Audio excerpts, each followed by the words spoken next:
波，叶波，真的是你啊！你怎么来了？你冷静啊，那个人不人鬼不鬼的，又不懂得怜香惜玉。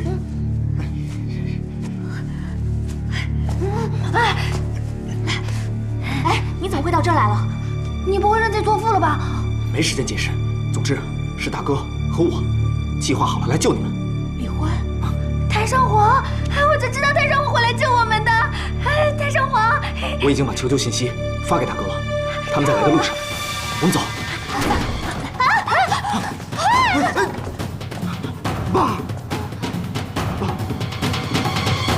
爸爸，你别误会啊，我只是……你只是……你只是帮着外人来欺骗你爸，你只是演一场苦肉计来欺骗我的感情。可是我告诉你，选错人了。我是一个没有感情的人，而没有感情的人是不会被利用的。你什么都知道，那你为什么还要带我来？哼，你以为我这么容易相信你吗？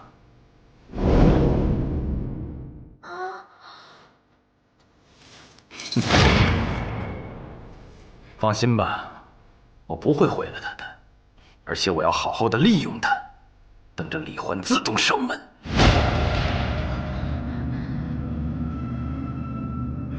你知道我们的计划，反而利用我，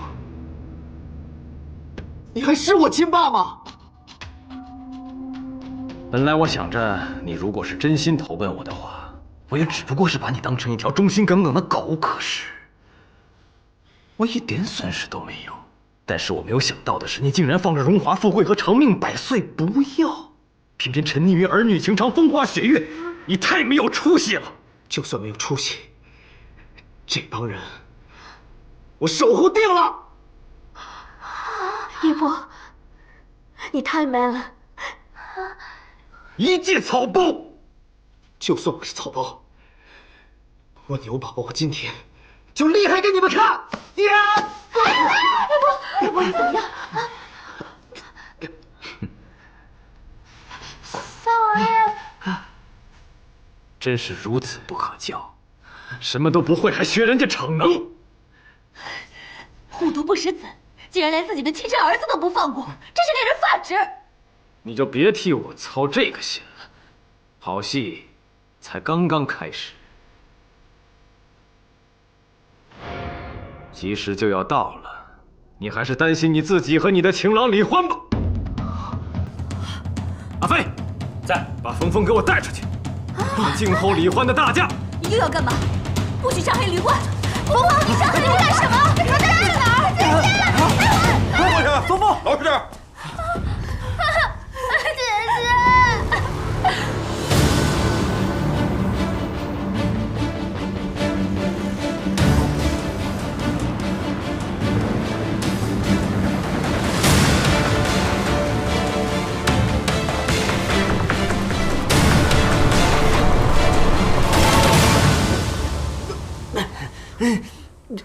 姐姐。叶波，你没事吧？没事儿。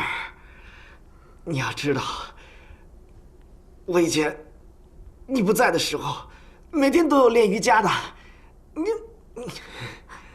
对不起，以前都是我，我只是想考验你的真心。我要是早点接受你，我们就有更多的时间在一起。对不起，都是我太矫情了。你别这么说。其实，我觉得现在这样特别好，特别刺激，能跟你一起死，我很幸福啊！你别瞎说！别！瞧我这张烂嘴，我们还会白头偕老，还会长长久久。你还得给我生一窝小牛宝宝呢。你又瞎说！这都什么时候了，你还在想这个？好，我什么都不说了。芬妮，其实我真想像现在这样，安安静静的看着你，我就知足了。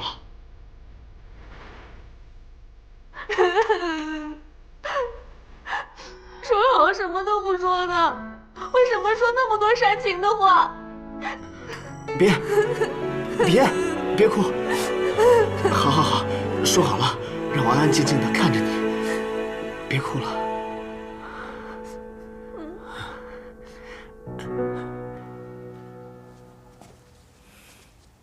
伯父，您能把那把北魏孝文帝的宝剑借给我们吗？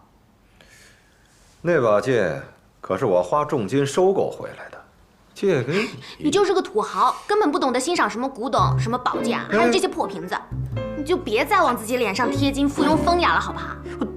你这孩子怎么说话呢？伯父，对不起，我们有些冒昧，但是我们真的很需要那把剑，我们找了好久了。你是谁呀？我都跟你说了，不要随便把不三不四的人带回来。什么不三不四的人啊？他是我的朋友。朋友？是什么性质的朋友？哎呀，你管的也太宽了吧！快把钥匙拿出来，我要去救人。哎，什么态度？不给！爸，你给不给啊？伯父，您逆向思维一下，这把宝剑在您这儿只有您一个人能观赏。但是如果您借给我们的话，就可以发挥它真正的作用。真正的作用？哦，你们俩拿着这剑，捯饬冒充神雕侠侣，闯荡全世界去啊！伯父，真的是救人救命，甚至可以拯救世界。你们当我是3岁小孩子，还拯救世界？那您再逆向思维一下，我们有没有可能要骗您的剑吗？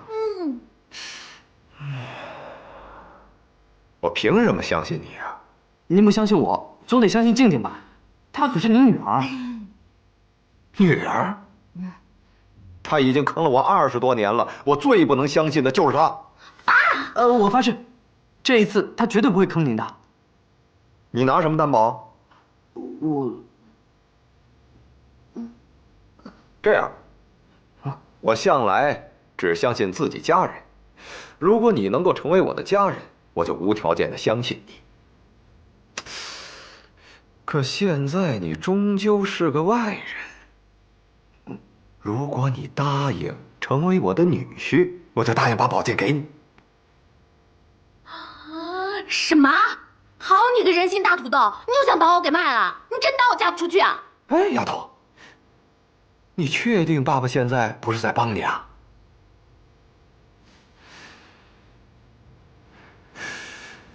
我怎么觉得你们俩误入歧途？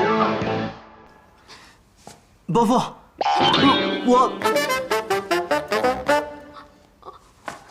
我去，你还真的坑爹啊！